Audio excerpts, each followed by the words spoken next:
Hola, buenas tardes. Bienvenidos a la segunda edición de las conferencias que Tercera Cultura desearía presentar todos los años aquí en Tarragona. Esta vez no van a ser unas jornadas muy largas, vamos a tener solamente una conferencia, pero les voy a asegurar les aseguro, que esta va a ser una conferencia extraordinaria porque tenemos esta noche aquí gente extraordinaria.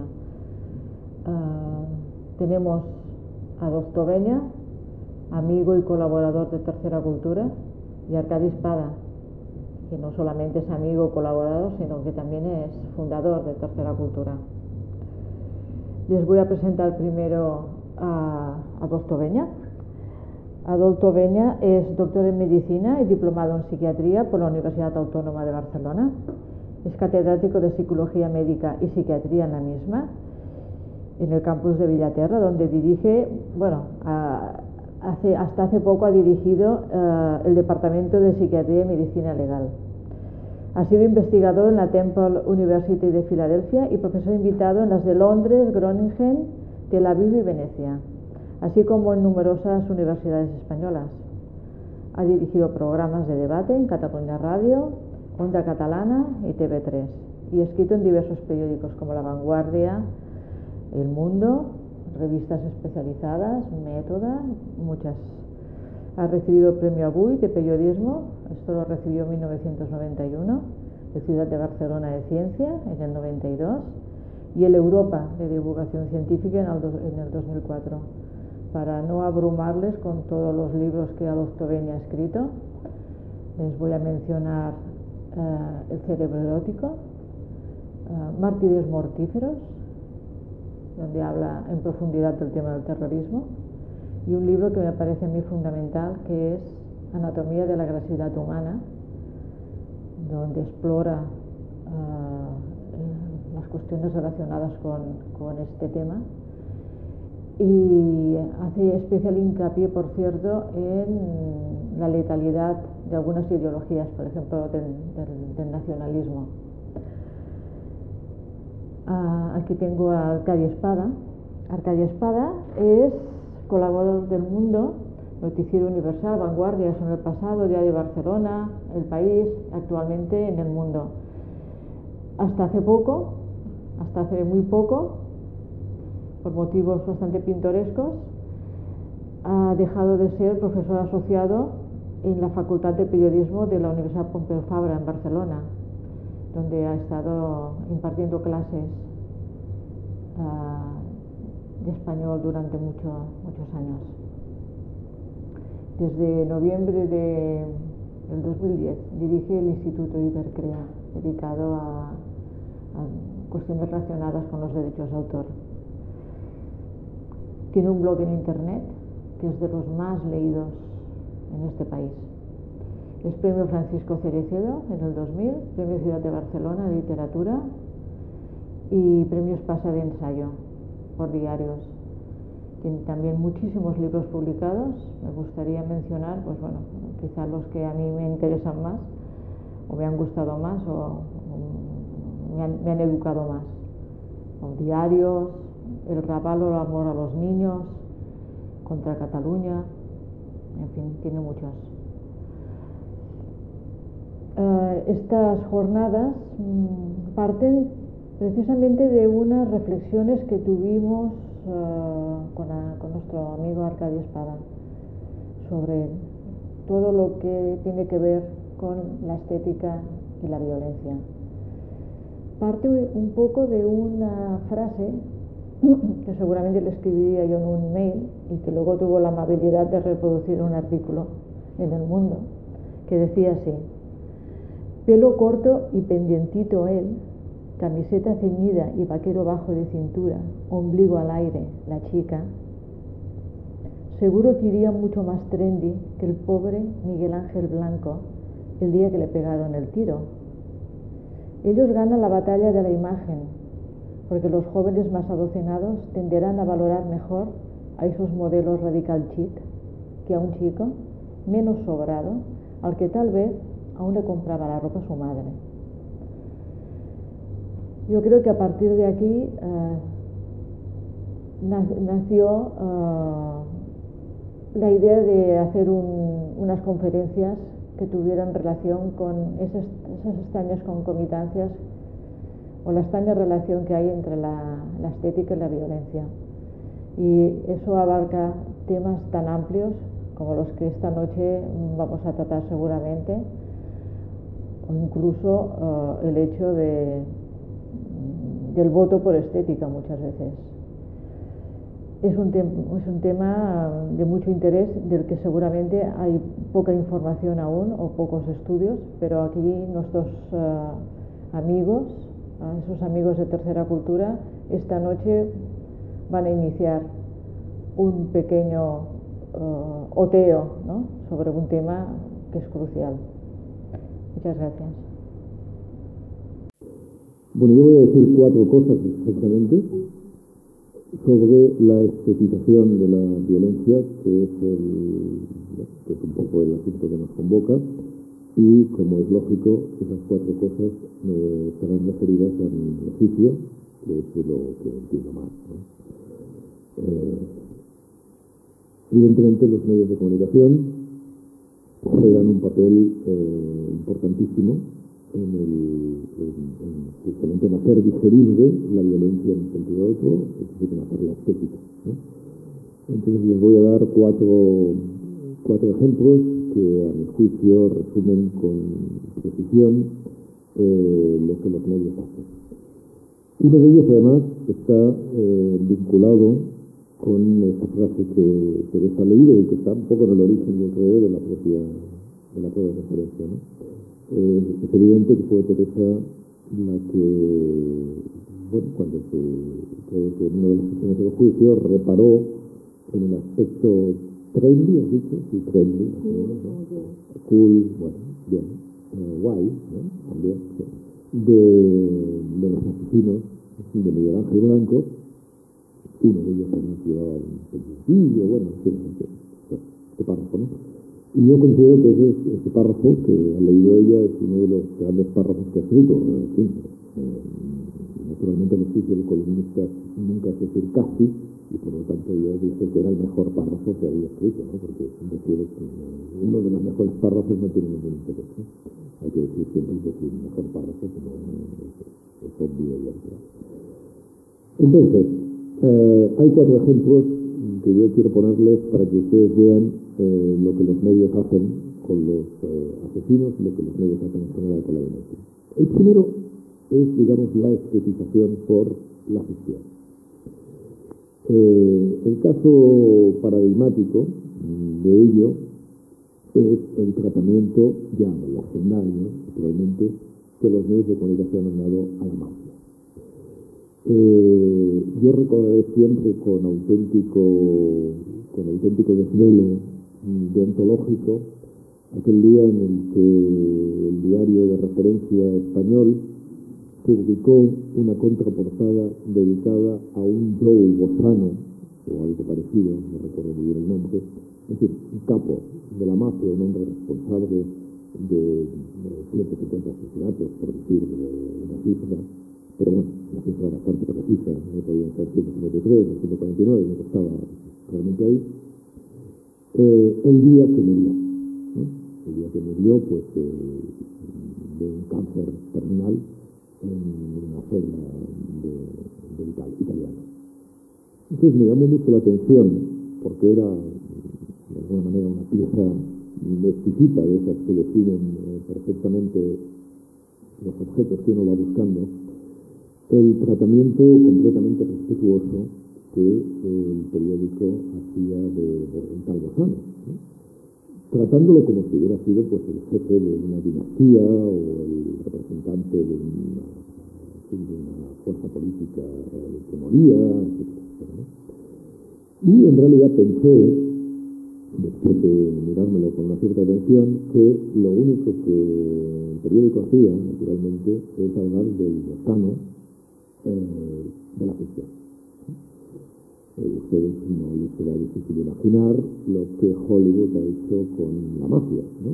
La ha convertido, pues, en una especie de género, ¿no? Las películas de mafiosos son efectivamente un género, un género donde además no es fácil a veces distinguir no solamente la realidad de la ficción, sino la legalidad o la no ilegalidad, donde los cruces morales además son a veces también de recovecos y de decisiones insidiosas, etc. Naturalmente, que la mafia funcione como una ficción, bueno, este es un asunto que podría ser objeto de un largo debate y ver cómo efectivamente la ficción ha colaborado en la transigencia, digamos, de las sociedades democráticas a la hora de enfrentarse a los criminales. Este es un asunto muy interesante, pero que a mí no me compete porque yo no me ocupo de la ficción. Pero sí me ocupo de cómo el periodismo, y eso ha sido uno de mis temas, cómo el periodismo encara los asuntos de la realidad y cómo, naturalmente, el periodismo encara la realidad en la medida que Hollywood es una realidad también para el periodismo. Y entonces el tal Bozano aparecía en el, ya digo que es un ejemplo entre muchísimos otros, aparecía en ese periódico, el periódico de referencia, tratado como la verdadera historia de un personaje de ficción. Es decir, que el periodismo había renunciado a ir al auténtico Bozano, naturalmente lleno de sangre y mierda, por así decirlo, y entonces se había fijado pues en el personaje que había inspirado pues no sé cuántas películas de Hollywood. Bueno, esa es una de las maneras detestables, pero muy evidentes, mediante la cual la ficción se estetiza en el periodismo. El periodismo acude a los relatos sobre determinadas personas, bueno, bandoleros, criminales, etcétera, etcétera, no en función de lo que esas personas han sido, sino del relato ficcional que sobre esas personas se ha construido. Y naturalmente, pues eso es, como ustedes pueden comprender fácilmente, fuente de todo desgracia. El segundo ejemplo que tengo, al que me tengo que ceñir, es, digamos, lo que podría ser la desaparición por el vacío, o la desaparición, la estetización por el vacío o la estetización por la pura y simple desaparición. El ejemplo paradigmático de esto es, naturalmente, el atentado contra las Torres Gemelas y sus secuelas que veremos del 11 de septiembre del año 2000. ¿Qué sucedió entonces? Bueno, sucedió prácticamente lo que sucedió desde el punto de vista de su representación periodística, es que dos aviones se estrellaron contra dos edificios de la ciudad. No vimos en ningún momento nada más que esa imagen que podría perfectamente sacarse de una pintura surrealista, de un sueño de Bilbao o de Madrid, de un avión, o de Dalí, de un avión estrellándose contra una imagen de una fuerza plástica impresionante, si es que se puede hablar en estos términos, naturalmente, y que obviaba los cadáveres, como se dice. Esa imagen, deliberada o no viene ahora esto al caso, no viene ahora a preguntarse en qué medida esa imagen podía haber sido elaborada por aquellos que la construyeron, con toda su intención, incluso la hora, etcétera, etcétera. No me interesa ahora entrar en ese asunto. Digo que esa imagen limpia, incluso, la imagen de penetración del acero en el acero, el acero en el cristal, etcétera, etcétera, una potencia icónica natural, solo podía haber sido contrarrestada naturalmente con la imagen de los cadáveres, ¿sí? Es decir, con la consecuencia visual, explícita, minuciosa de esos cadáveres. No fue así. No fue así porque el periodismo a veces se enfrenta a dos cuestiones. Una, y en este caso concreto, la imposibilidad técnica. A veces los que hemos pedido sistemáticamente a los enseñarnos los cadáveres, Bueno, hemos tenido que reconocer también que las especiales características del atentado podrían haber convertido a aquellos cadáveres en cenizas, ¿no? Es decir, que no era fácil tampoco. Había cadáveres, hay cadáveres, sin ninguna duda, los hay, sus imágenes han sido vetadas, pero tampoco en una cantidad exuberante, ¿eh? Es decir, buena parte de la criminal limpieza del atentado fue su evaporación, ¿eh? Del atentado solo quedó efectivamente esa representación, pero no la consecuencia, no la víspera, ¿eh? Que al fin y al cabo es lo que nos informa de un cadáver. Ya verán ustedes por qué digo esto. A ese principio de la lógica de la desaparición, el periodismo respondió con una gran complacencia. En la última celebración del último aniversario del 11 de septiembre, el diario El Mundo, yo no sé si alguno todavía de español lo había publicado antes, pero en cualquier caso es la primera vez que lo vi, publicó lo que en términos fotográficos los fotógrafos llaman el descarte de las fotografías. Las fotografías correspondían a, lo recordarán fácilmente, aquel cuerpo cayendo al lado de los rascacielos de las personas, ¿no? El cuerpo perfecto, imagen enorme belleza otra vez, ¿no? De un cuerpo deslizándose, un cuerpo cayendo, no deslizándose, sino cayendo, ¿no? Hacia la muerte. Entonces era muy interesante observar lo que había hecho el fotógrafo, ¿no? El fotógrafo naturalmente de esa imagen tiró muchísimas imágenes con esa precisión que ahora permiten el disparo en ráfagas y todo eso de las cámaras, y entonces veían 20, 25 fotos, y efectivamente ninguna de ellas era tan hermosa, no tenía esa codificación casi de ballet, siniestra, como la tenía la foto que todos ustedes tienen en la cabeza. En las 20, 25 fotos restantes, pues el cadáver, efectivamente, el cuerpo de ese hombre, efectivamente anunciaba la muerte. Era un cuerpo contorsionado, con las piernas abiertas, los brazos, muy poco fotogénico. De ahí que esas precisamente fueran los descartes. Naturalmente, cuando yo me di cuenta de ese reportaje, cuando vi el reportaje en el periódico El Mundo, el mismo día publiqué en mi blog una comparación entre la foto del hombre cayendo y una foto que quizá algunos de ustedes también recuerden, que era la foto de un saltador de los Juegos Olímpicos de 1992, y ahora pienso que por qué no traía estas fotos así, ¿no? Porque todo el mundo las podría ver y yo no podría estar haciendo todas estas tonterías, ¿no? Perdonen ustedes, ¿no? Otra vez será, pero bueno, son fotos tan supongo que están en la cabeza de todo el mundo. Les recuerdo la foto esa del saltador que está enmarcado, el saltador de trampolín, que está enmarcado en las torres de la Sagrada Familia de Barcelona, una foto conocidísima, ¿no? Está saltando a la piscina y tal. Entonces es una foto que se parece mucho, realmente, bueno, se parece mucho, se parece a la foto de nuestro cadáver, ¿no? Entonces yo, bueno, pensaba, qué curioso, los fotógrafos, ¿no? Es decir, fotografían exactamente igual, con los mismos códigos, el hombre que va a caer en una pileta feliz, ¿no? El hombre que simplemente va a obtener un premio, una medalla, etcétera, que el hombre que va a caer estrellándose sobre los fallecidos, ¿no?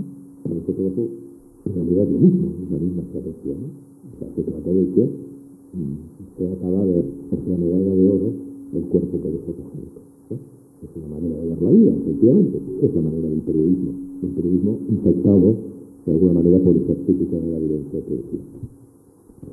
Por lo tanto, la decisión del gobierno norteamericano, de sus autoridades, también morales, es decir, de todo el sindicato de la prensa, etcétera, de ocultar los muertos, con esa especie de respeto calvinista, bueno, esas cosas de la selección que hay que entrar ahora, frío, perfectamente apuntalado por la propia actitud de los periodistas que, como en el caso de este fotógrafo, también camoteaban la muerte al hacerla extremadamente bella. Pero naturalmente eso no corresponde siempre a la idea que los norteamericanos tienen de la muerte. Y les voy a explicar por qué. Ciertamente es muy interesante ver el bucle final en que se convirtió esa desaparición de septiembre del 2000. El bucle final es la ocultación también del cadáver de la asesino. Ustedes saben que los norteamericanos no han enseñado todavía el cadáver de Bin Laden, lo empaquetaron en una especie de ataúd y lo echaron en la Pacífico, ¿no? Exactamente, bueno, el bucle de silencio, de desaparición y de vacío, se cierra con la eliminación del máximo. Bueno, eso es la explicación también por el vacío. Hay unos sucesos, bueno, evidentemente nosotros tenemos la certidumbre de que efectivamente esos sucesos se han producido, pero en realidad, por ejemplo, en el caso de Bin Laden, es bastante curioso asumir la cierta credibilidad, ¿no?, de la sociedad. Sí que hay conspiranoicos que dicen, bueno, Bin Laden no ha muerto, volverá, como la, etc. Pero bueno, en realidad hay un consenso de que los americanos mataron a Bin Laden aquel día. Lo reconoció Al-Qaeda, también es verdad, etc. Pero bueno, hay un consenso que tampoco no deja de ser frágil, no deja de ser frágil. Pero ni de la barbaridad de Al-Qaeda, ni del crimen ordenado por el gobierno norteamericano han quedado mayores pruebas, ¿no? La muerte se especifica simplemente por su desaparición. Todo lo contrario de lo que ha sucedido con el cadáver de Gaddafi, ¿no?, donde ahí hemos visto de una manera limpia, sucia, la muerte. Ahí no ha habido nadie interesado, no ha habido ningún poder, ni mediático, ni político, ni moral, ningún poder. Es un hombre abandonado a su suerte mediática, sobre el cual, pues, evidentemente puede ejercerse una mirada completamente desprovista de cualquier filtro estético. Esa es la muerte, ¿no? Un hombre, como lo dijo Berlusconi muy bien, yo creo que fue de los más, el que pronunció la frase del milagro, ¿no? Fit Francis, Variamundi. Yo creo que se veía el mismo allí, ¿no? Se veía el mismo, que según cómo eran las cosas, ya veremos, ¿no? Porque, sí, esto es más de lo que dice. Y por lo tanto, pues, Fit Francis, Variamundi. Efectivamente, la imagen hurtada, es decir, la imagen de Bin Laden, podemos pensar que era más o menos una imagen igual, con un tiro en la cabeza, los ojos destruidos, pero naturalmente hay unas imágenes que sobreviven a la aduana de la estetización y otras que la de Gaddafi, toda su realidad, toda su horrible faz de la muerte, pues en aquel momento no era útil para nadie y por lo tanto pues pudo perfectamente atravesar todas las aduanas. Sí, pues hubo algunas pequeñas protestas y tal, pero en realidad fue genocidio, una pista sin genocidio por el tiempo, claro. Efectivamente, una persona que tenía costumbres tan particulares y que siempre salía con aquellos turbantes y aquellas técnicas tan extraordinarias, pues hombre, verlo en este momento de destrucción total, pues no dejaba de ser una cosa curiosa para la masa, ¿no? Bueno, esta es la segunda de las estrategias. Y la tercera encaja directamente con el asunto que ha planteado Teresa con este párrafo. Y me voy a referir a él exclusivamente con la experiencia que me da el haberme ocupado bastante de los crímenes de ETA desde el comienzo de la democracia, ¿no? Entonces, Teresa, yo estoy pensando mucho en esa frase desde que ella la escribió, en ese enfrentamiento entre el piercing y Miguel Ángel Blanco, en esa cosa tan hermosa que hizo, que a Miguel Ángel Blanco le compraba, seguramente, compraba igual, que se la comprara él era como si se hubiera comprado a su madre, la ropa a su madre, etcétera, ¿no? Y, bueno, yo creo que esa ha sido esa, ¿no? O sea, esa es una victoria, una derrota completa desde el punto de vista político, pero es una victoria estética y probablemente moral. Vamos a ver cómo se escribe la historia para decidir eso.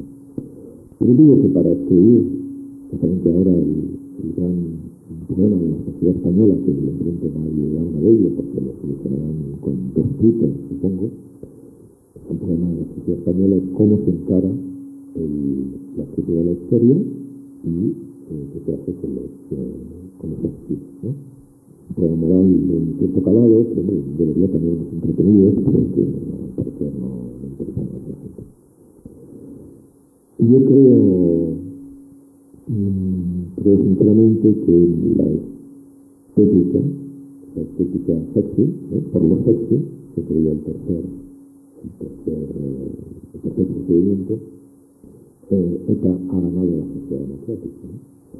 Los etarras siempre han gozado en el periodismo de la atención mayor.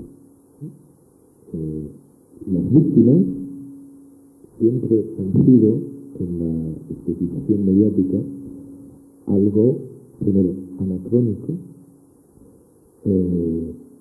feo, policía armado de Badajoz que muere en un charco de la calle Menéndez Espiral de Bilbao a las 3 de la madrugada y que lo entierran además subrayando en círculos de la localidad se decía que también de los años 80 que se desconoce, han perdido en la batalla también las víctimas por sus propios errores. Por ejemplo, no van ustedes a comparar la enorme potencia estética de ese pendientito y el ombligo también, ¿no? El ombligo de la tigresa, llamada, creo que era la tigresa, no era otra, ¿no? Esto de los sobrenombres, sí, también forma parte de la estética, sin duda. Pero van ustedes, decía, a comparar la imagen de la tigresa y la imagen del pendientito y tal, monísimos, jóvenes, potentes, tremendos de testosterona, ellos y ellas, con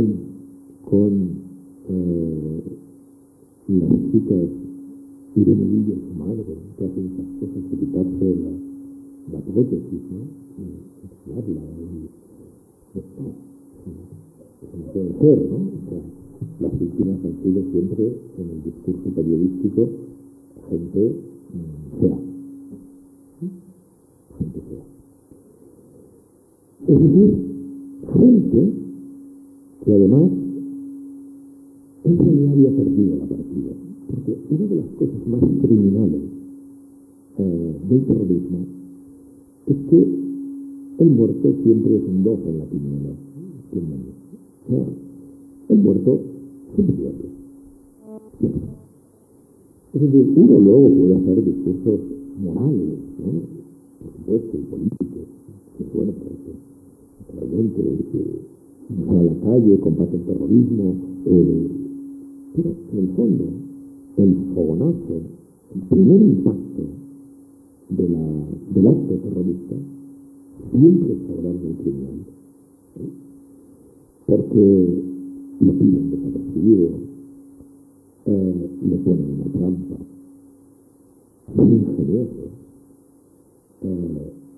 son jóvenes, muy importantes. Es decir, en el fondo del acto terrorista siempre hay una villanía que consiste no solamente en haber conseguido sus objetivos, ¿no? Objetivo de expandir el terror, etcétera, etcétera, de aterrorizar a la sociedad, no. También en el acto mismo a mi juicio, o yo lo veo así, insisto, en ese primer fogonazo hay siempre una victoria. Una victoria del que mata respecto del que es muerto. Y luego podemos decir, cobardes, traidores, matan por la espalda, nunca fueron nada más que basura, nos llenamos la boca, pero el impacto siempre es el de una victoria.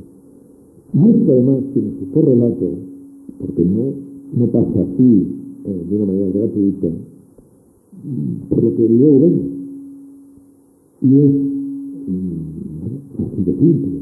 Ustedes pueden coger la hemeroteca de los periódicos españoles entre el año 1975, si quieren ser precisos, entre el año 1973 y el año de gracia de 2011, y ustedes comparen el material escrito, gráfico, casi hasta poético, que hay sobre los asesinos, y compárenlo con el material que hay sobre las víctimas.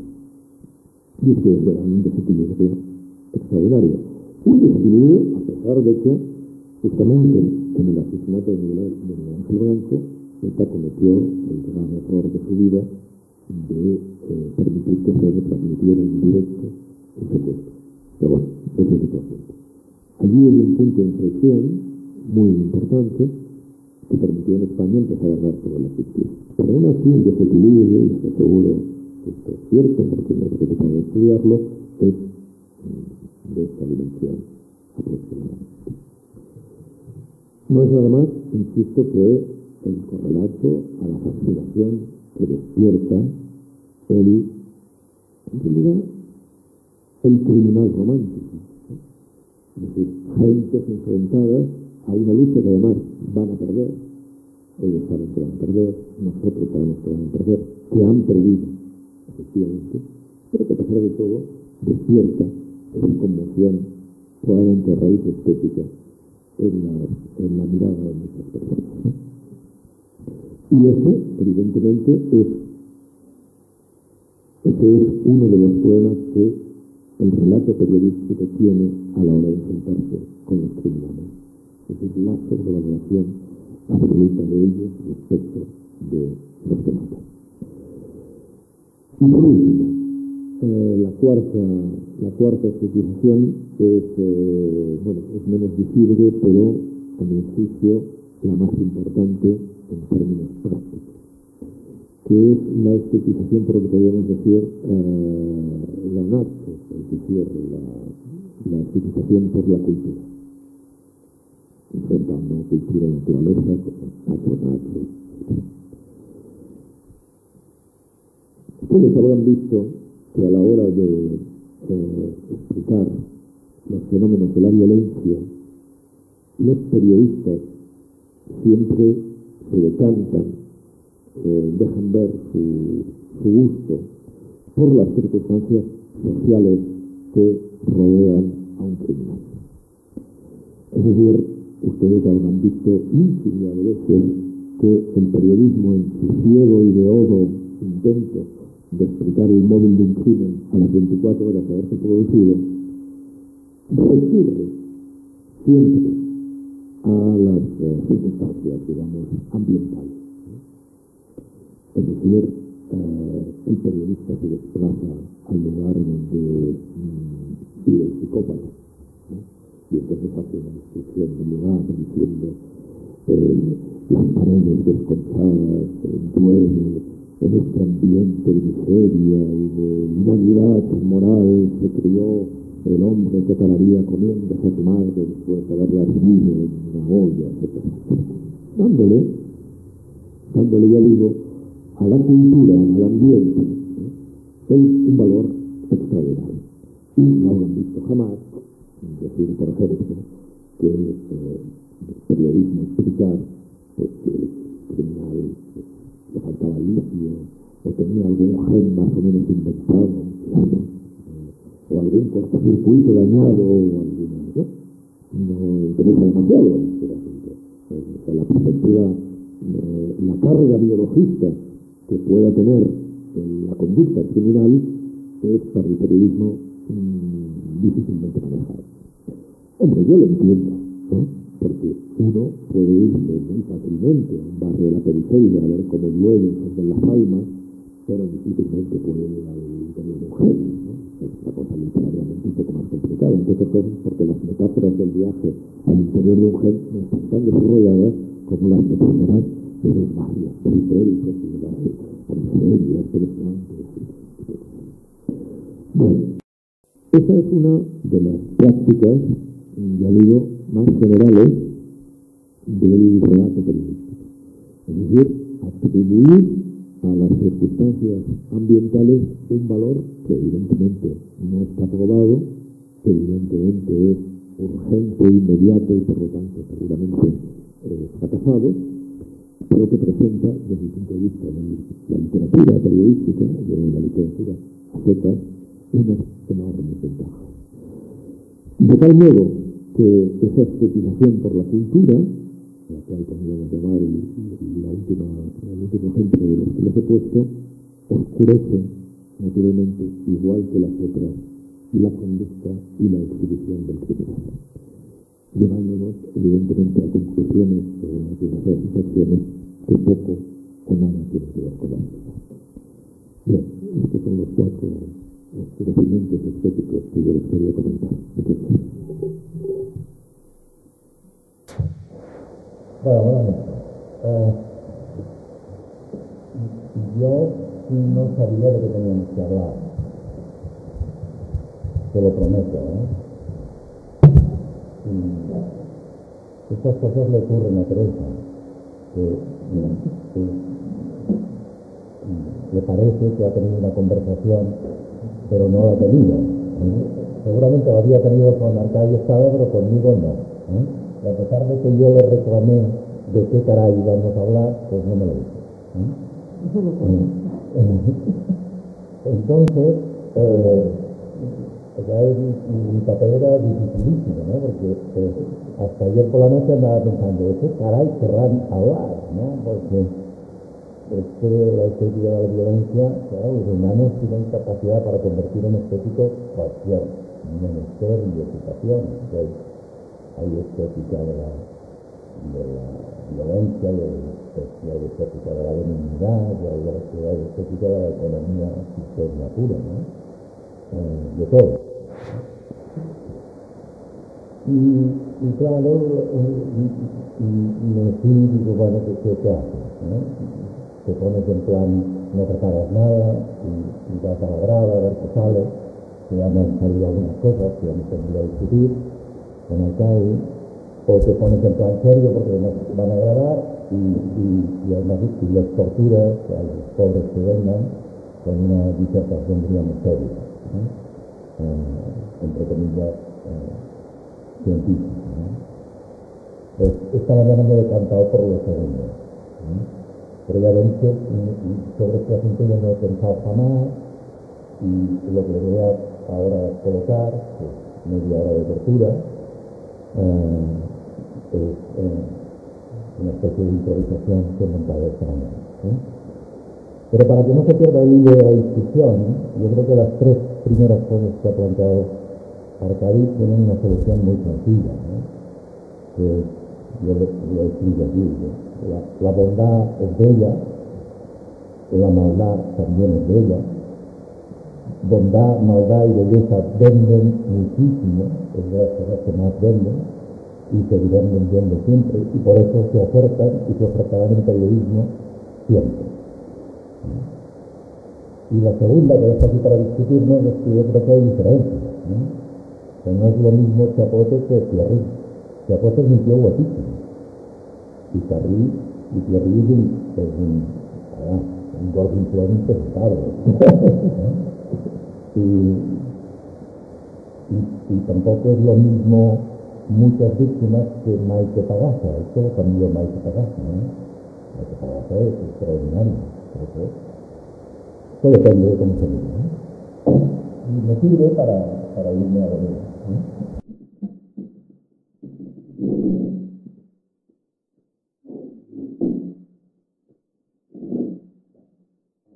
Fíjate, se andaba perdido que he puesto para empezar esta carátula, ¿no? Y de aquí te colocas, ¿no? Pues ya ven, o sea, escenas artísticas de gran tradición, combinando maldad y disfrute estético, ¿no? Ya se me ha ocurrido que esto lo podríamos medir, porque en ciencia siempre las cosas se empiezan midiendo. Si no se mide, no se tiene nada. Por lo tanto, habría que medir. Entonces, el siguiente paso que he hecho es irme a nuestras bases de datos. ¿No? ¿Por qué no os vais a datos? Lo veréis bien. Vale, ¿qué hacéis aquí?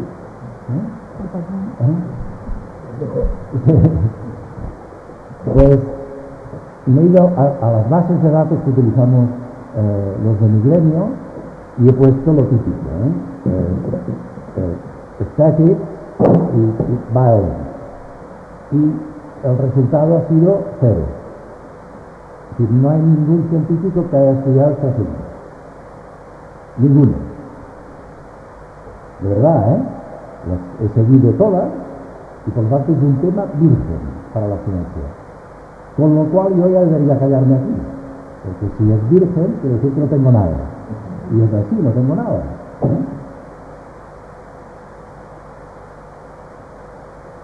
En cambio, si iba a Google, pues habrían centenares de miles de cosas, pero todas relacionadas con el periodismo, el cine, el arte, que son los que se han ocupado de estas cosas. Porque en ciencia no hay nada.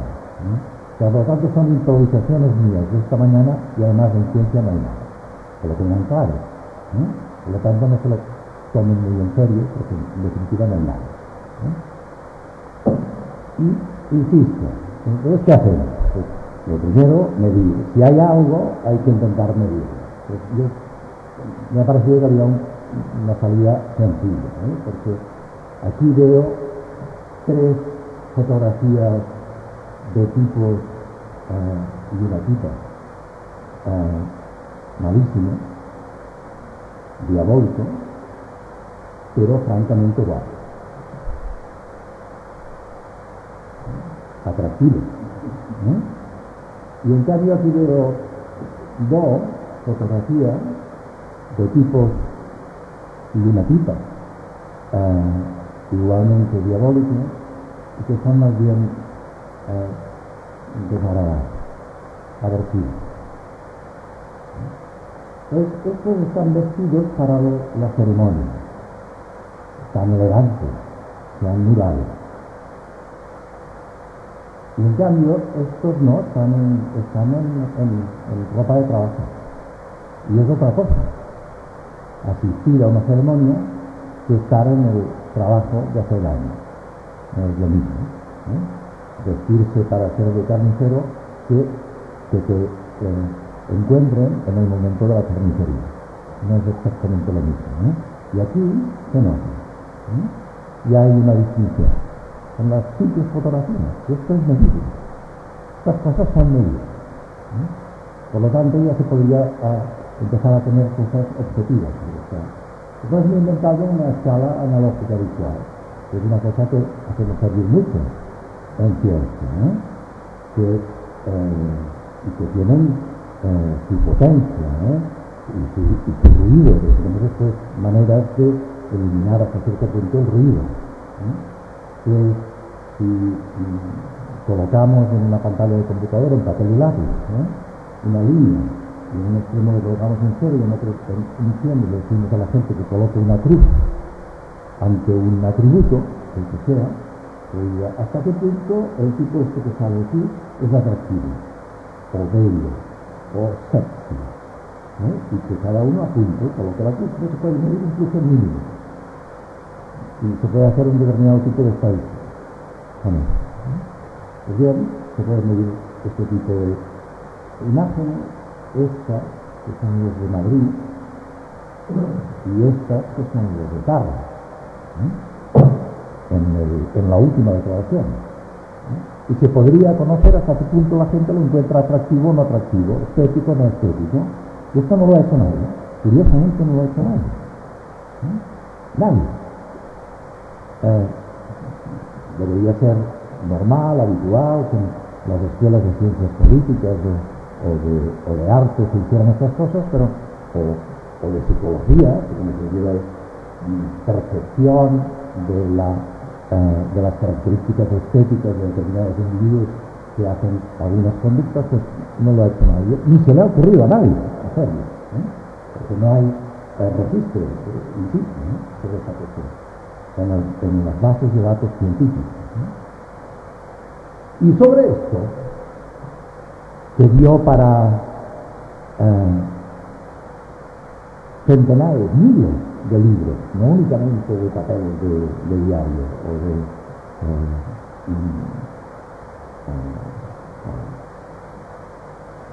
de visionado de vídeos o lo que sea.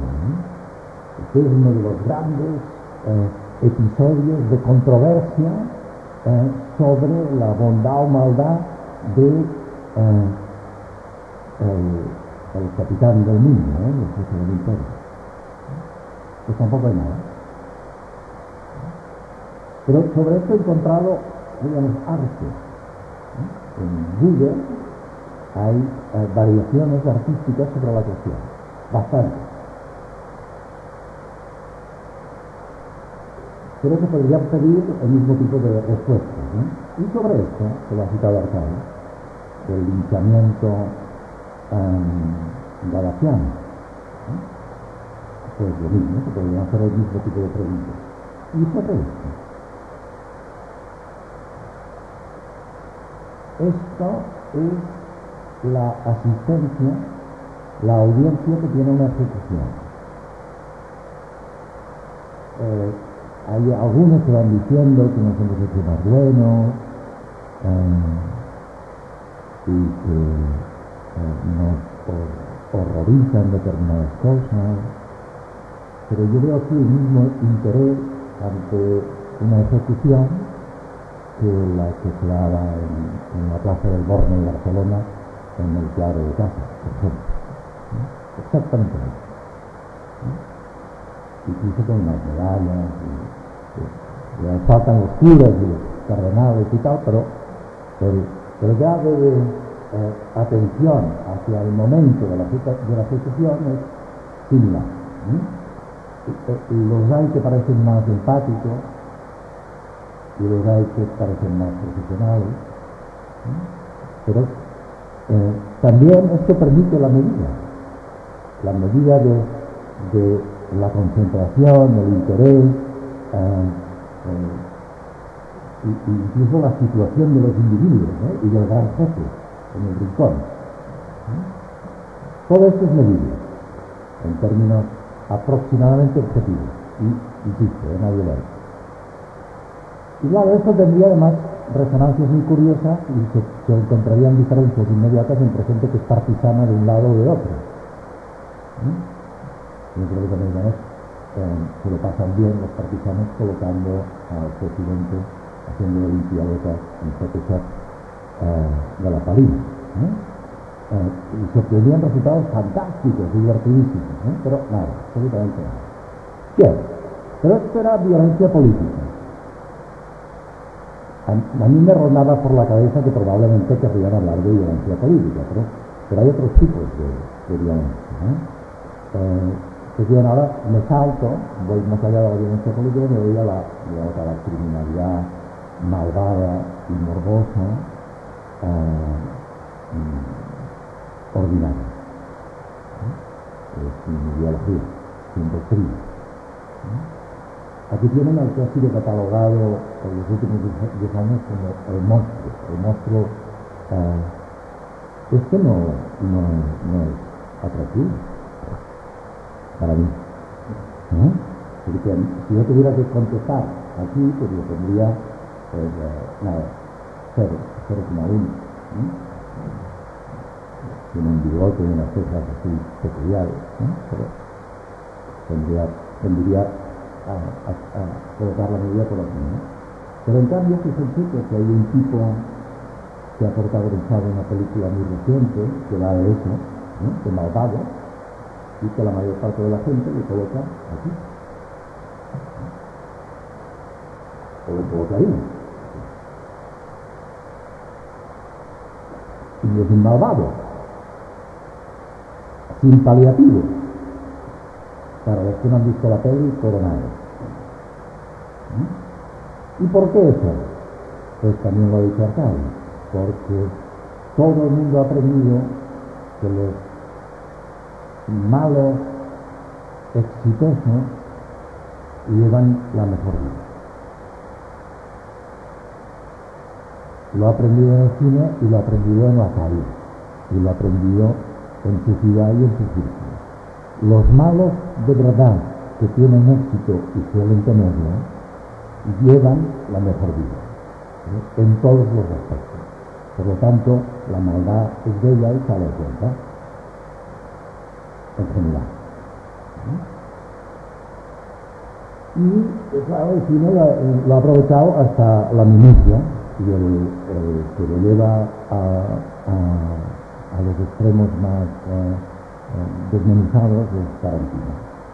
Sin vergüenza, divertido, pero sin vergüenza notabilísimo, porque es capaz de manipularlo todo, y enseñarse además hasta la última gota de la víscera, moviéndose para ensuciar la pared, aprovechando las tecnologías, porque es que nosotros no podemos verlo, nuestro sistema nervioso nos lo impide, pero en cambio en el cine nos lo colocan para que nos regodeemos en la belleza de la maldad. Esta es una aportación de la tecnología cinematográfica que no se da en la realidad. Ya no se le ocurren estas cosas, que ya están en la calle, y que se pasa de la guerra a la moda, sin transición. A pesar de que algunos,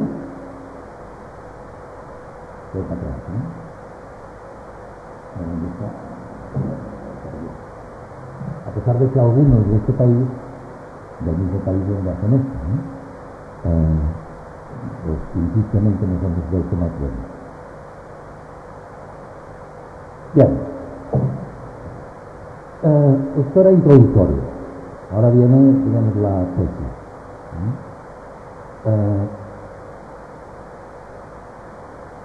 Lo poco que tenemos es Darwin sobre esta cuestión, que ya se dio cuenta de esto, de que los atractivos, las cosas que nos captan la atención por bellas, por armónicas, por agradables, por satisfactorias, son ornamentos que deben relacionarse con la batalla de los sexos. El que dio cuenta lo tiene especificado en su segundo libro, en la ascendencia del hombre y la selección sexual. En definitiva, la competición y la agresión en la divisoria sexual hace servir necesariamente señales que tienen valencia o atractivo diferencial. Y esto es útil en la competición vital. Y estas señales sirven para la competición entre machos, para la competición entre hembras y para la competición entre machos.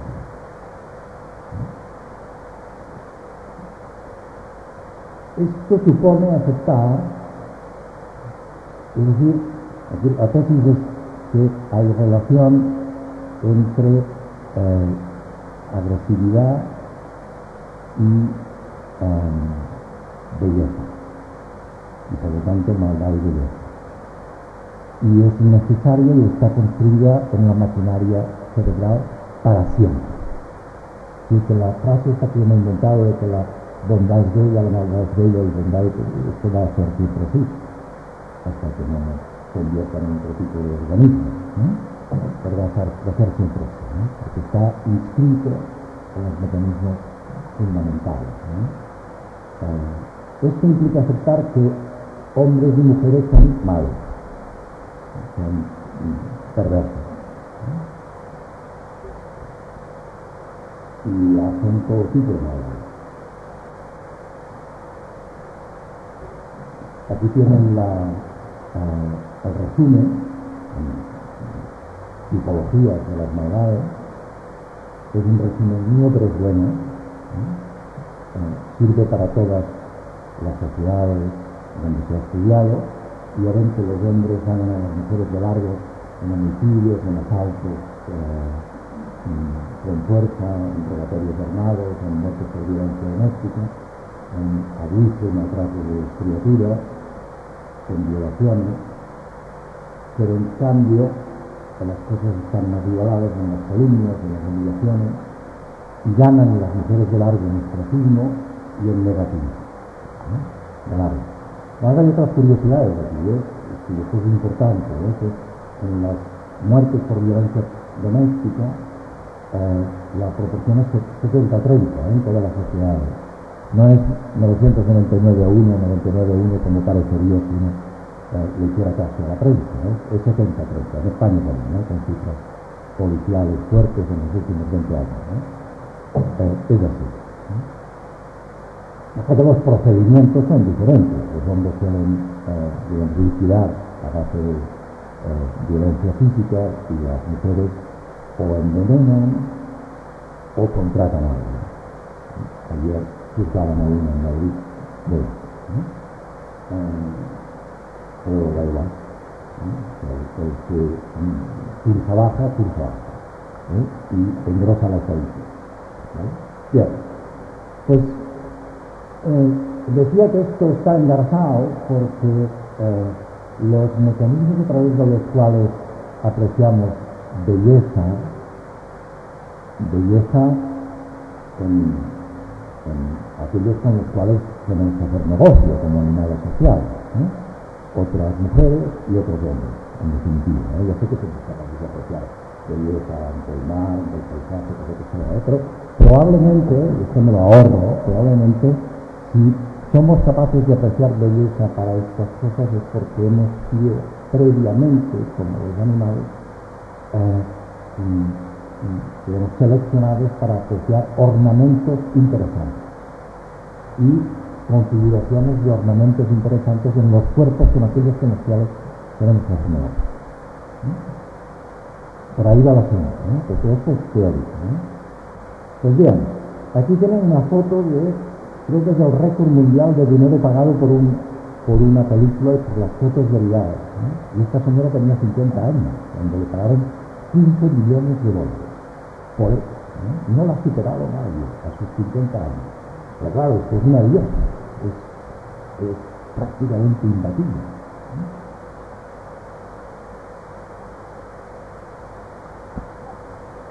Pues bien, esta señora tiene esta potencia porque con su presencia mueve la circuitería del placer cerebral, que es tan compleja como esto que están viendo y que no les voy a desmenuzar. Y más, esto es un esquema simplificado, pero más, porque mueve esta circuitería con su presencia, es decir, con una foto, mejor y de manera más rápida y eficiente que el resto de mujeres del mundo. Este es el mecanismo. Ella tiene una conformación física, una morfología y una pose, no solo estática, sino dinámica, que gana a quien sea. A la hora de movilizar esta circuitería. El protagonista fundamental de esto es la dopamina. Hay otros muchos, pero el protagonista fundamental es la dopamina. Y el territorio crucial es esto que ven aquí en morado, que es el estriado ventral.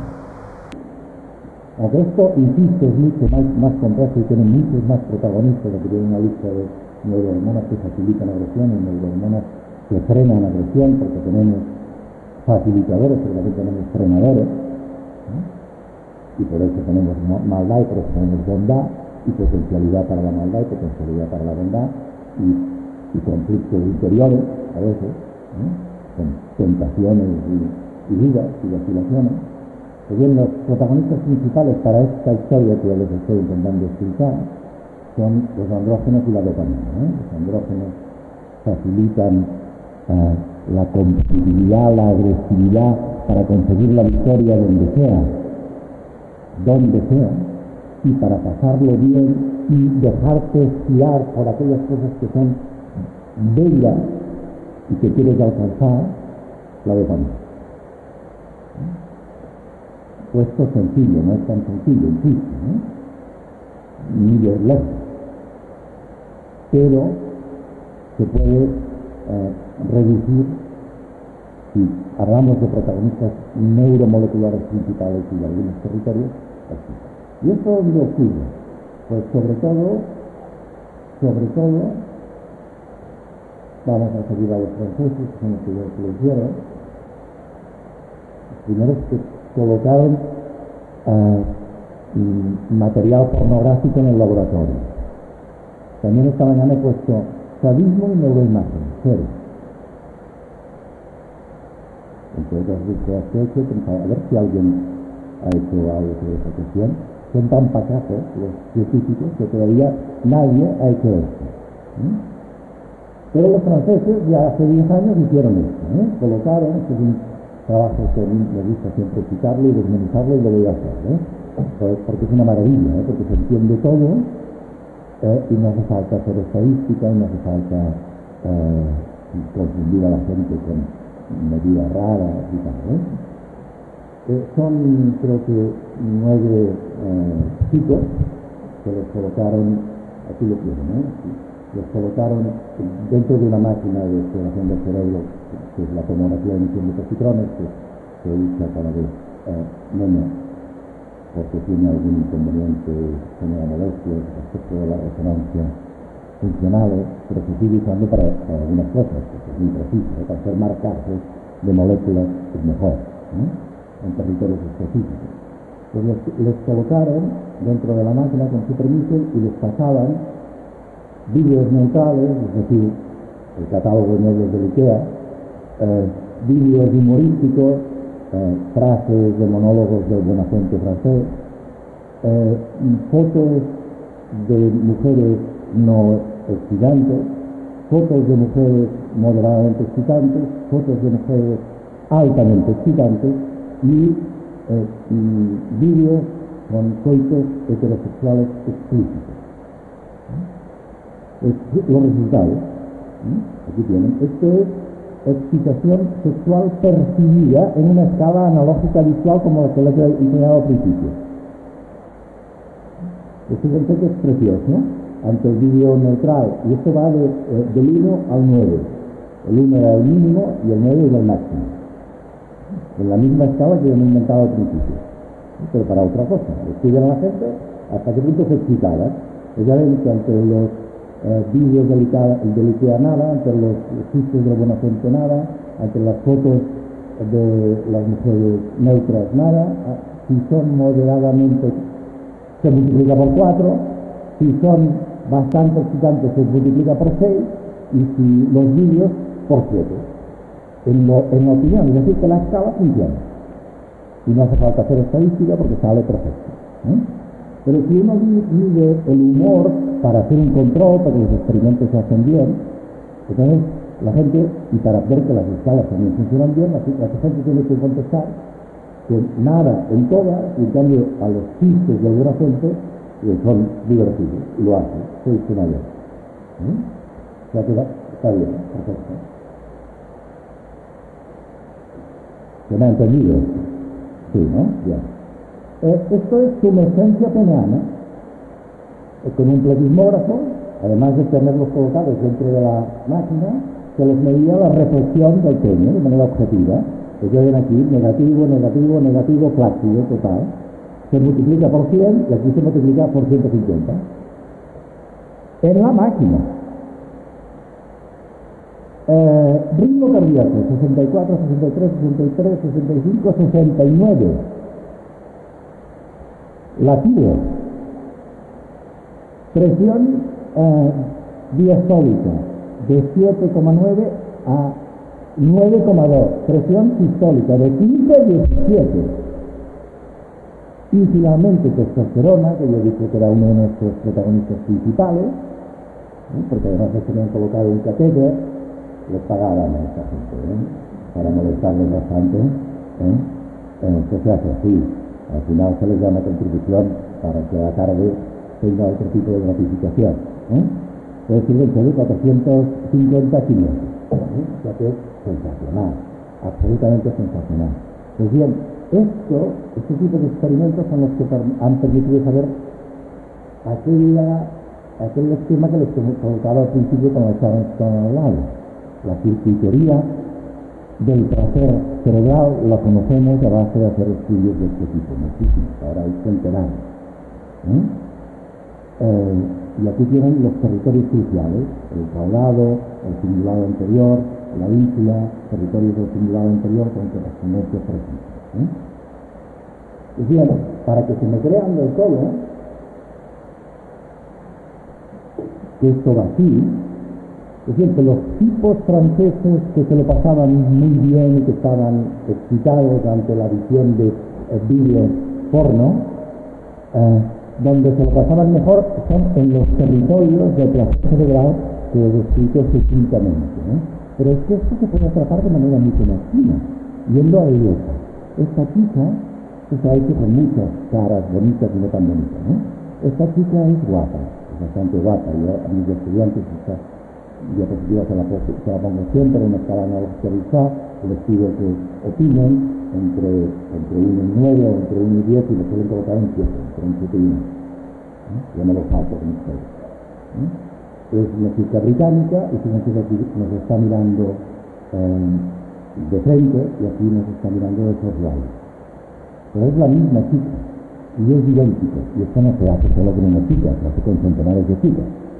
Pero el montaje es el mismo. Lo que se mide aquí es hasta qué punto se encuentra esta cara atractiva.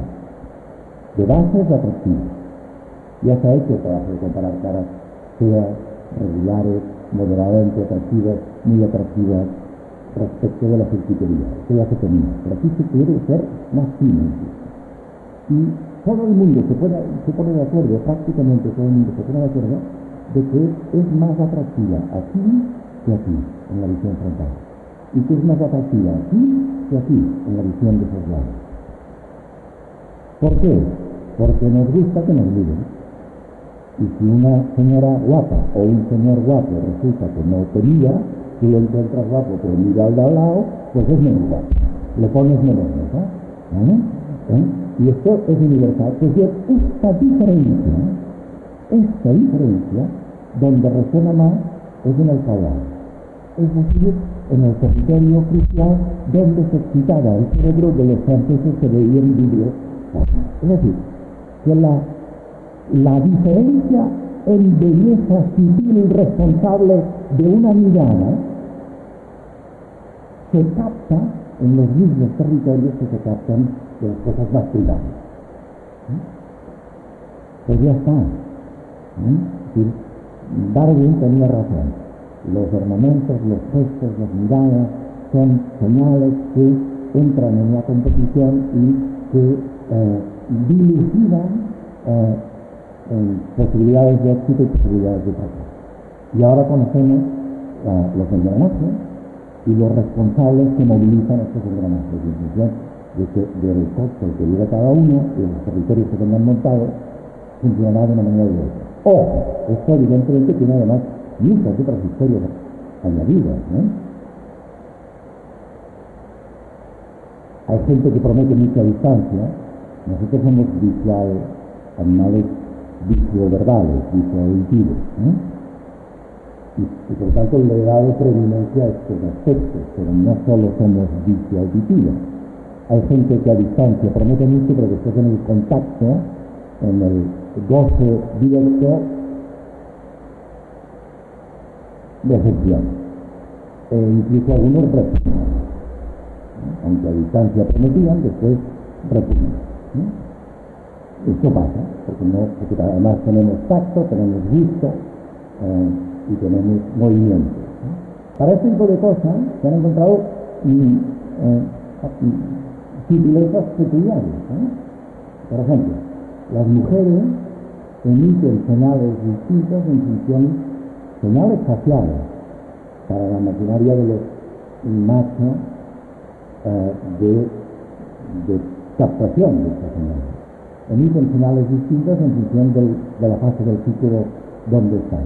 En todas las partes del niño están más guapas en fase folicular que en fase luteal.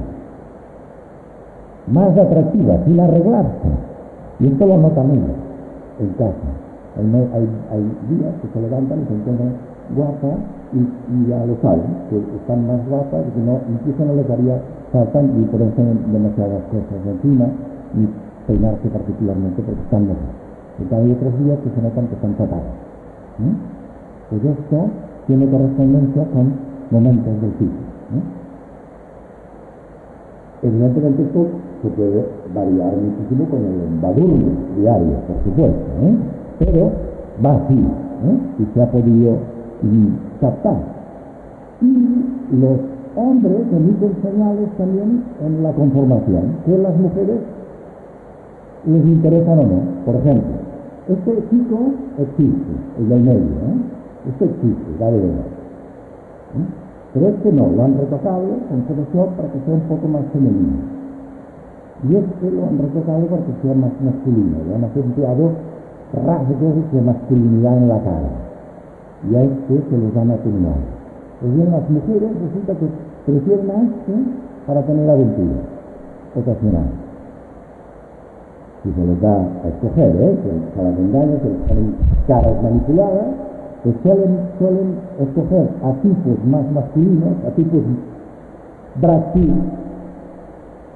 cuando están cerca de la ovulación, y prefieren a tipos más Leonardo cuando están lejos de la ovulación. Es decir, prefieren sinvergüenza cuando están cercanas a la ovulación y quieren chavales con cara de buenos chavales y quizá de buenos padres a los cuales engatizar de vez en cuando, cuando están lejos de la ovulación. Y esto va por su cuenta, y depende de conformaciones diferenciales que de manera natural dan los andrógenos. Porque fíjense que aquí dice, le hemos modificado con un tratamiento para darle rasgos de testosterona baja y aquí rasgos de testosterona alta. Porque esto lo fabrican los andrógenos, como la voz, el tono de voz también, de hombres y de mujeres. Y para las mujeres también los rasgos faciales. Esta chica es la misma y esta es una pubilla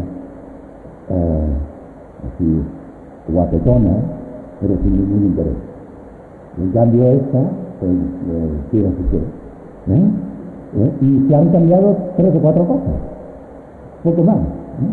Entonces, esto repite lo que les explicaba antes y se ha llegado incluso a hacer gradaciones, partiendo de este chico que existe en el mundo. Este existe en el mundo, este no, A ver si lo acierto. El B es another, este no existe. Este es una media de 117 fotografías que existen en el mundo. Y aquí está feminizado y aquí está masculinizado. Y podría salir en otro tipo de muestras lo que les explicaba antes, Pero aquí, partiendo de este tipo que sí que existe, se le va haciendo más masculino hasta hacerle peligroso.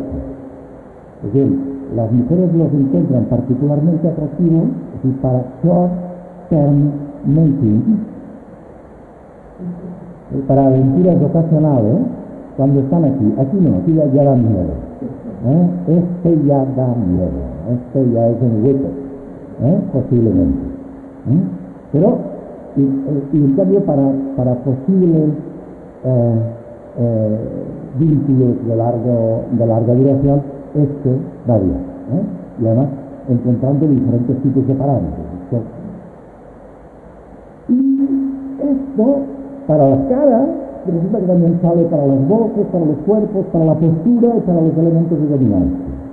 Lo mismo, ¿no? Y aquí tienen un ejemplar negro, pero que reúne máximos elementos de armonía y de deseabilidad por parte de las mujeres, ¿no?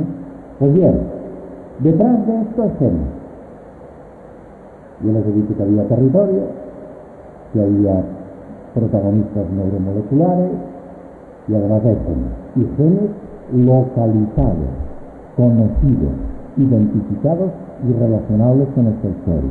No supuestos, sino ya conocidos. Y algunos, los esperados, el gen del receptor camino, el gen que da posibilidad que se fabrique el ácido nítrico, que está particularmente relacionado con la impulsividad, entre muchas otras cosas, ¿no?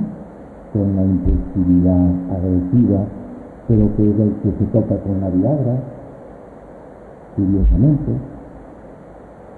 Pues todo esto lo sabéis. Bueno, ahora vienen otras historias, pero ya lo dejo así, porque fíjense, no lo tengo un poco atrás, ¿no? Fíjense si esto siempre va a ir así, que los publicitarios lo convierten en reclamo. Aquí había datos muy divertidos de violencia sexual en los college americanos que sacaron esta mañana, pero los vamos a ver, ¿no? Y diferencias en empatía y en moralidad entre hombres y mujeres, ¿no? Acabemos por aquí, ¿no? Por lo tanto, porque esto nos permite discutir, ¿no? Por lo tanto, en esta batalla del warfare, ¿no? de la guerra y el sexo, y los comercios cotidianos en cualquier cosa, en cualquier competición, hay atracciones, digamos, muy obvias, pero hay atracciones enmascaradas, y hay que saberlas procesar y mejor utilizar conceptos un poco elaborados para eso. Y sobre todo medir, ¿no? Porque esta chica es muy vaga. Lo es, ¿no? Se hizo explotar un gas, no es como aquella señora que usa, que colocaba al principio, que también era una suicida, pero que la detuvieron en Jordania, estuvo a punto de hacerlo en un banquete, ¿no? Pero esta no, esta lo hizo, ¿no? Y aquí debajo, pues depende, habrá algún mocetón guapísimo y alguna tipa muy fea. Esto depende, ¿no? Es cuestión de desenmascararlo, tan solo esto, porque fíjense los chicos que hicieron lo del hombre. Estos son los del hombre. Ya se ha olvidado todo el mundo, ¿no? Son tan anodinos. Esto es la estación de Luton, donde tomaron el tren para ir hasta Londres y hacerse instalar en los autobuses y en el metro, ¿no? Son tan anodinos, ya los ven. O sea que depende, ¿vale? Hay que medirlo.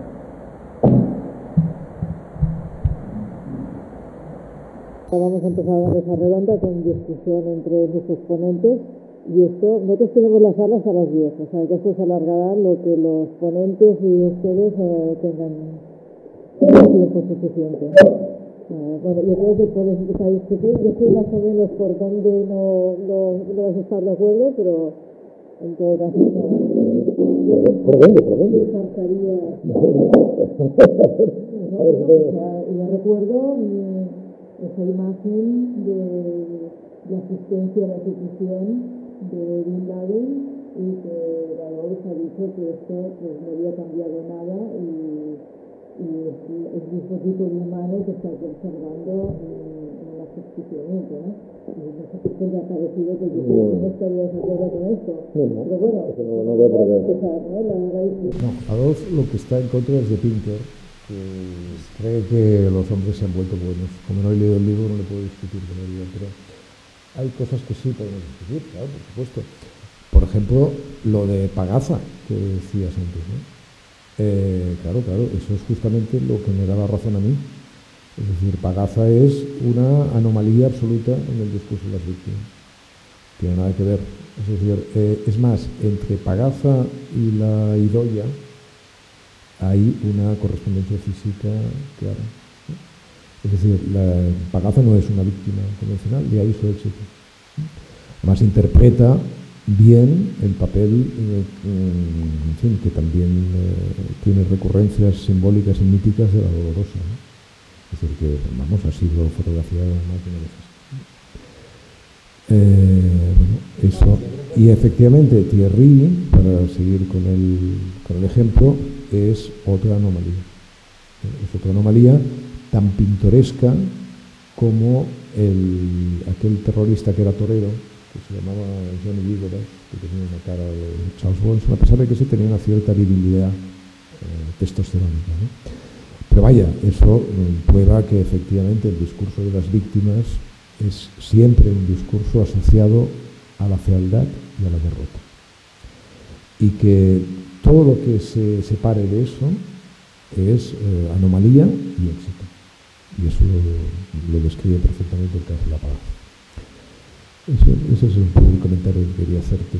Y en segundo lugar, una cosa que me ha llamado la atención de lo que has pasado. Hay una foto, ¿puedes poner aquí la foto de la mujer que está mirando de soslayo y la que mira de frente? Porque no estoy de acuerdo con esas conclusiones. Lo digo porque afecta alguna cosa interesante sobre sobre la interpelación. El discurso de la interpelación, que es un discurso mediático también interesante. Bueno, si lo encuentras.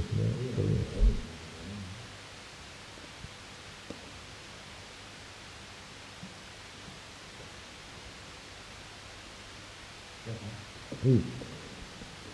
Yo creo que la cuestión interesante en estas dos pares de fotos es comparar las de arriba. Es decir, cuál de las dos resulta más atractiva. Es decir, compararlas de abajo tiene, a mi juicio, poco sentido, ¿no? Yo digo, esto es una anécdota, no tiene nada que ver con la discusión. Pero, bueno, hombre, aquí es decir, en las fotos de abajo simplemente hay un problema de simetría, ¿no?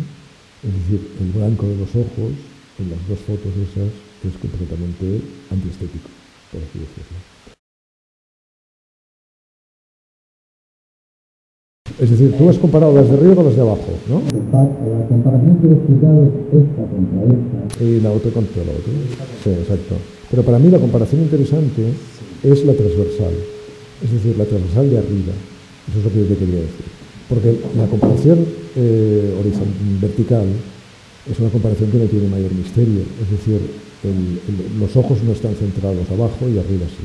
Y por lo tanto la visión es mucho más estética arriba que abajo. En los parámetros. No, pero esto es algo que... Un momento, sí, pero creo que nosotros privilegiamos de alguna manera la simetría, ¿no? Me parece. Vale. Entonces, a mí lo que me parece, por ejemplo, yo de los dos rostros de arriba, elegiría como bello precisamente el de la derecha.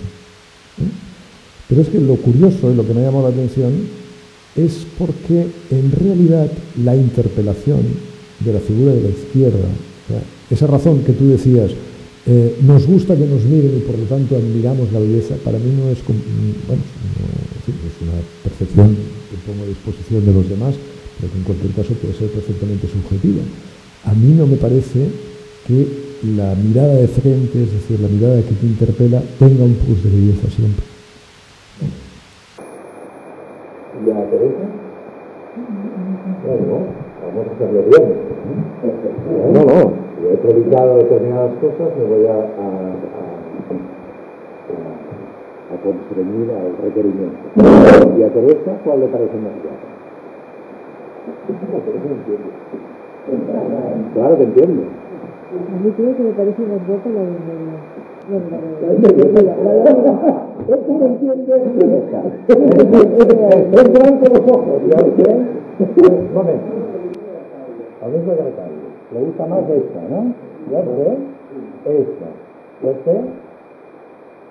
También esta, ¿eh? ¿Ya usted? La otra.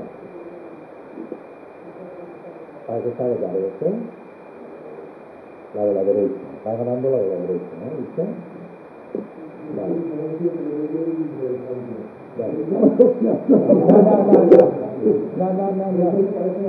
llegado la derecha a la izquierda a partir del convenio.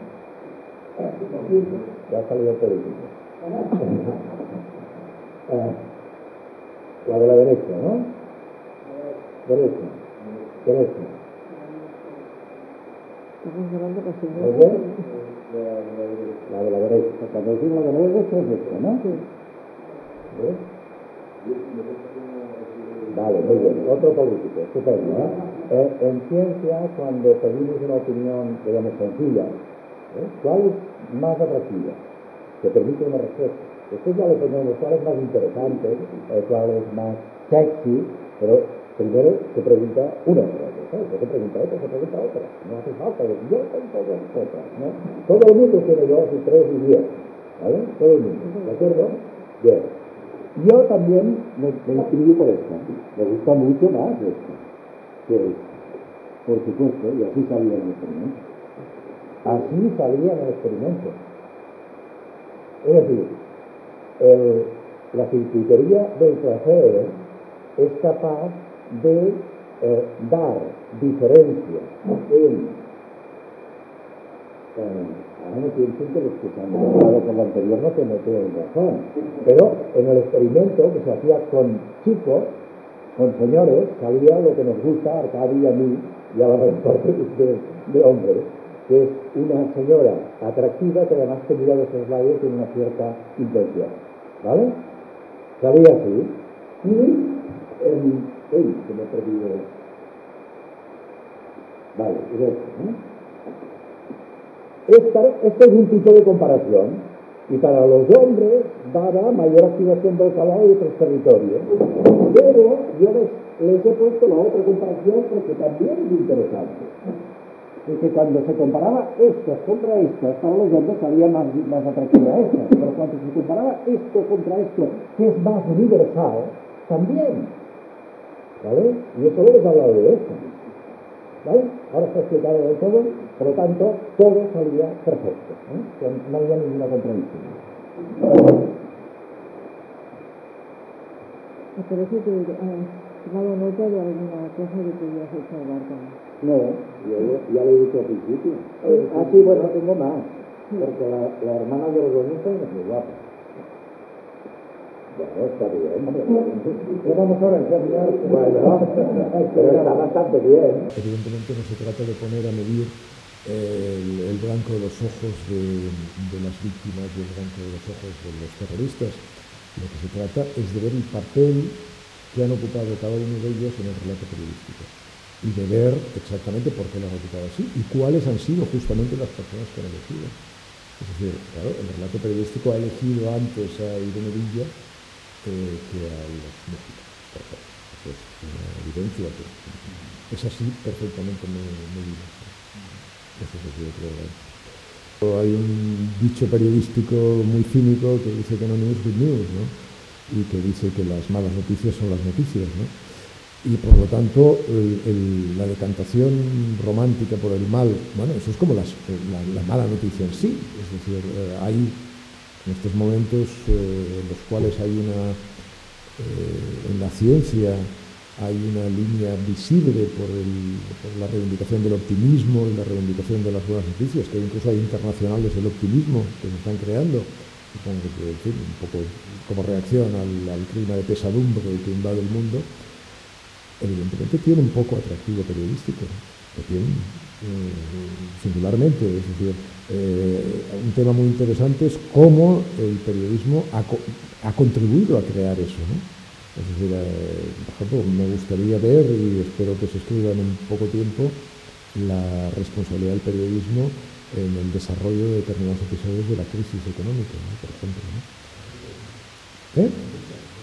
Bueno, Galbraith decía eso de la economía como estado de ánimo, que antes comentábamos viniendo en coche, ¿no? Que es una frase tópica, pero bueno, que efectivamente, al fin y al cabo, es decir, el núcleo fundamental de la representación de la realidad de los humanos en nuestra época es periodístico.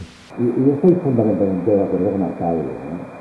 Era un poco para acusar y para proceder intencional, porque es así, lo que explica es así. Pero yo encuentro que esto se contrarresta fácil si el periodismo aquí tuviera otro nivel que no tiene. Y esto es un trabajo que es de sus dueños, no es de los otros dueños, es del suyo. Y yo estoy convencido de que en América o en la Gran Bretaña, o incluso si nacieran en Alemania, habría buenas historias en los magazines dominicales sobre los músicos. Y cuando digo buenas historias, quiero decir glamurosas. Una muy fácil, pero me interrumpo. Con las mejores fotos y no acentuando el elemento de doloroso de cada el elemento profesional de altísimo nivel y como ellos muchos otros. Y en cambio el periodismo de este país ni se le ocurre, es que ni se le ocurre de que esto es una obligación química.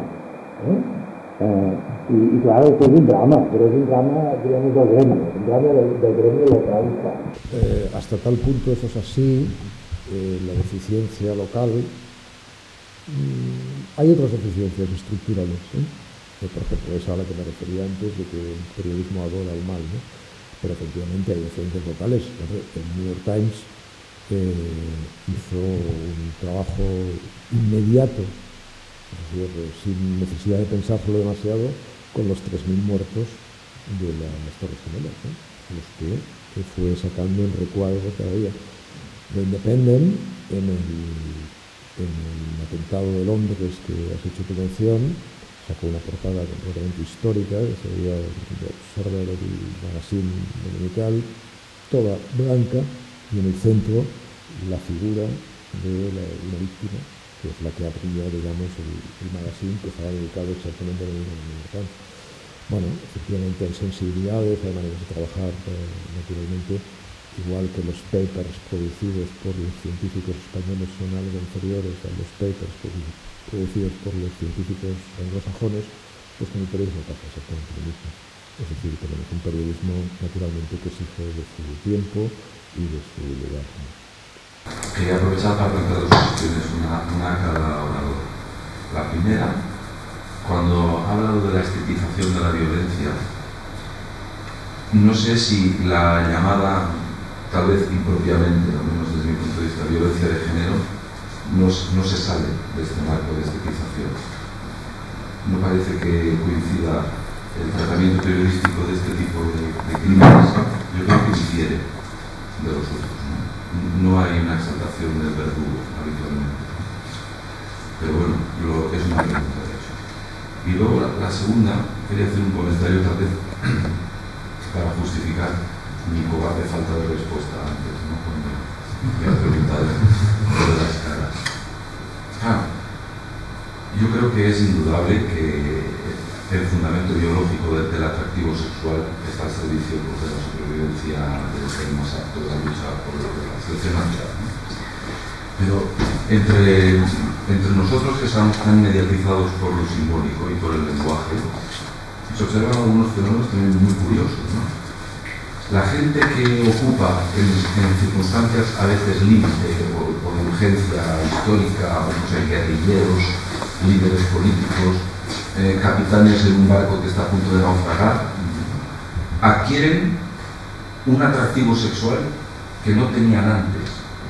Es decir, la belleza no es lo que ha puesto en marcha el mecanismo de la atracción, sino que la fascinación ante el poder o la posibilidad de defendernos que tiene aquel individuo parece generar belleza en el objeto deseado. Belén Esteban. Bueno, eso es verdad. Belén Esteban, sin duda alguna, es el ejemplo clásico y más. A ver, una cuestión, me parece muy interesante esta pregunta porque que incorporar efectivamente la violencia de género a esta estetización. Claro que sí.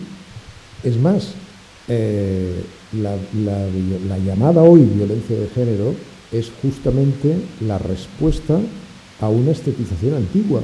No ha habido crimen más estetizado que el llamado crimen pasional. ¿Entiende?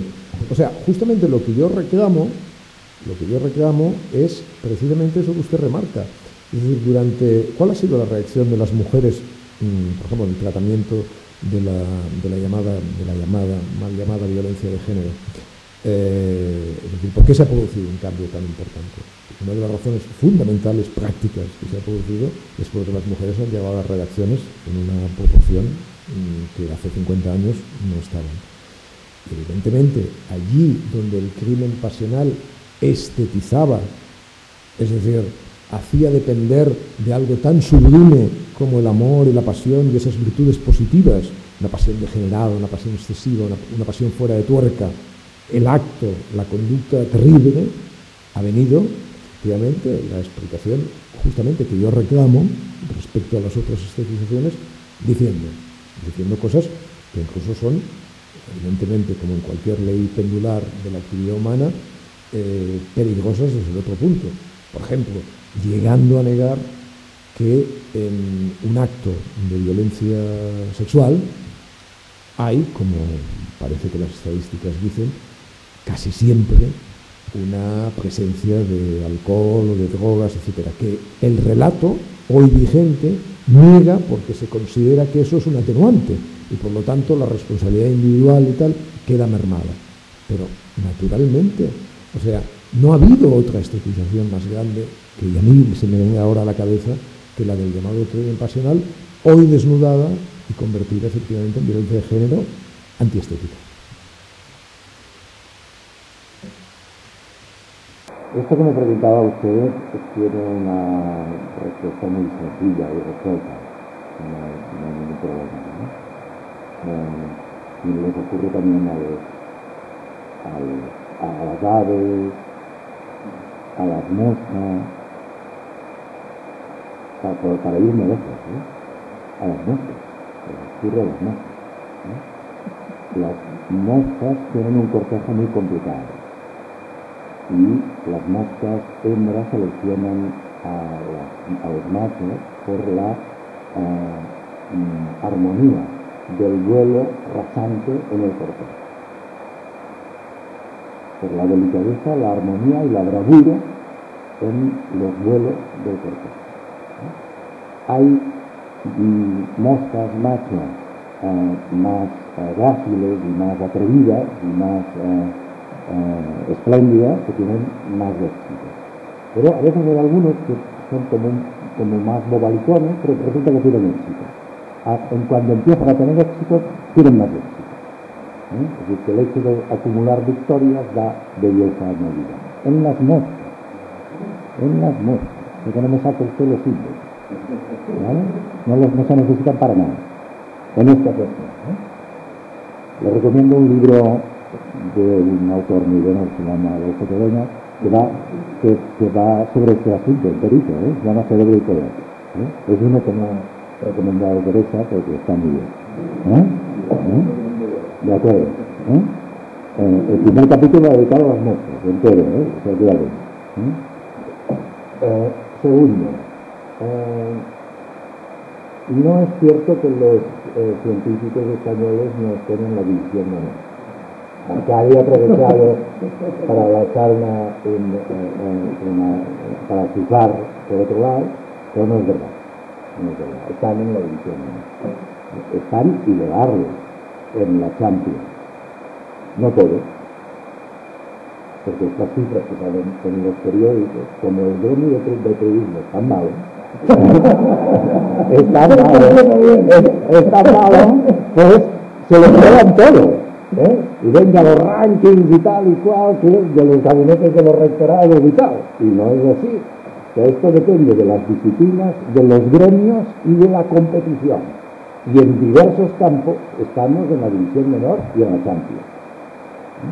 Pasa esto, si se suman todos, hay mucho ruido, evidentemente, ¿no? Y nosotros tenemos un periodismo deportivo buenísimo. Exacto. Sí. Efectivamente, por lo tanto, no digo nada. A mí me parece... publicamos muchos papers de periodismo deportivo. ¿Qué más?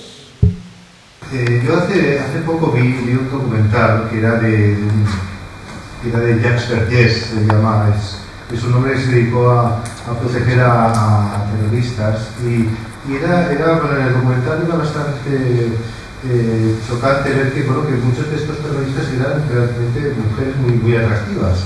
Y entonces realmente estas mujeres, ese atractivo servía para vender realmente la causa, que las convertían así como víctimas. Yo no sé si un poco la belleza se podría, en la violencia, pues permite a los terroristas realmente hacer como propaganda y hacer comprensible sus razones.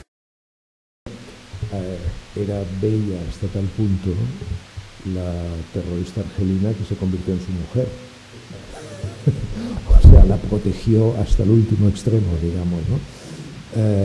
Sí, esa película efectivamente, claro, lo que pasa es que, bueno, también tienes a Carlos, digamos, que fue otro de los defendidos y tal, y que ahora se ha convertido en un señor fondón, de algún modo, pero que efectivamente pues, puede ser perfectamente encapsulado en esa imagen que tú creas, ¿no?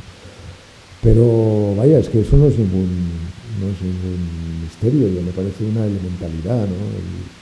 El semen y la sangre, por así decirlo, forma parte de cualquier épica, ¿no? Entonces me parece que eso no descubramos nada, ¿no? Otra cosa es, claro, cuando, para volver al caso que planteaba el señor, cuando el periodismo o el relato, por así decirlo, literario incluso, tiene que hacer deconstrucciones de todo esto, ¿no? Claro, el problema es que ya sabemos que en un atentado siempre hay una víctima, siempre hay alguien que gana y alguien que pierde, siempre hay alguien que es joven y por lo tanto fuerte y probablemente más bello que el señor concejal del ayuntamiento de Zarauz que cae en un charco con toda su barriga. ¿Entiendes? Claro. Pero entonces, ¿qué hace el periodismo? ¿Legitima mediante la repetición de los estereotipos eso? ¿O se plantea, como se han planteado las mujeres respecto a la violencia, llamada violencia de género, una deconstrucción de los parámetros, digamos, éticos y estéticos? Esa es nuestra responsabilidad y esa es la cosa absolutamente crucial. Pero bueno, pasa con el mayor crimen de la historia de la humanidad, ¿no? O sea, es decir, claro, pasa con los nazis, ¿no?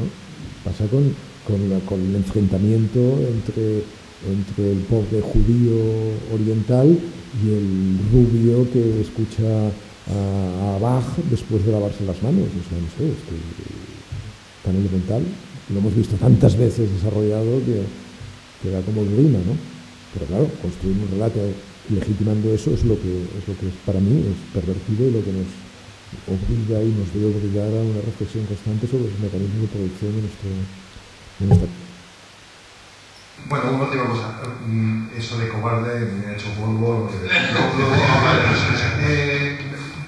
quiero hacernos ver solo que, sin embargo, la violencia industrial masiva, a pesar de lo que dices, nunca ha tenido este glamour. Estoy pensando en Stalin, en Pol Pot, en Kim Il-sung, que si acaso la estética hitleriana marginalmente, ¿no? Hay una cosa importantísima para esto que lo decía Susan Sontag, muy bien dicho. Usted fíjese que a diferencia del Holocausto, el Gulag no dejó fotos, no hay testimonios, no hay iconografía, muy poca, poquísima, ¿no? Es decir, por ejemplo, todo el entramado de la arquitectura del crimen, ¿no? El propio campo de concentración, ¿no? Es decir, ha sido 1000 veces descrito en el caso de los alemanes, ¿no? En el caso de los nazis. ¿Usted tiene alguna imagen de algún campo? O sea, el Gulag, o sea, nosotros sí que identificamos la torre de Birkenau con el Holocausto, pero el Gulag, ¿tenemos alguna arquitectura cerebral ahí metida? O sea, que también tiene algo que ver con eso, ¿eh? También tiene algo que ver. Dos cosas que añadir, ¿no? El soviético tenía glamour, lo tenía, y para mucha gente, entre nosotros, los coches negros, los sombreros y las gabardinas inquietantes, las calles mojadas del tercer hombre, las callejuelas de Berlín y de Praga, los desfiles de la Plaza Roja, lo tenía, no se olvida. No con tanto cultivo como el hitleriano, pero lo tenía. Punto 2. Es que Hitler y Speer eran mejores como estetas. Hay que medir. Menos opinar y más medir. En todo. ¿Hay alguna Medir bien, ¿eh? Medir mal no sirve para nada. Atención. Bueno, ¿alguna cuestión más? Sí, claro. No solo lo tenía, no, claro, hasta tal punto lo tenía glamour el este, que nadie identificaba que debajo de eso había un crimen, ¿no? Cosa que naturalmente es ya la estetización absoluta, ¿no? Efectivamente. Bueno, vamos a casa. Vamos a dar la Gracias. conferencia por terminada y muchas gracias por haber venido.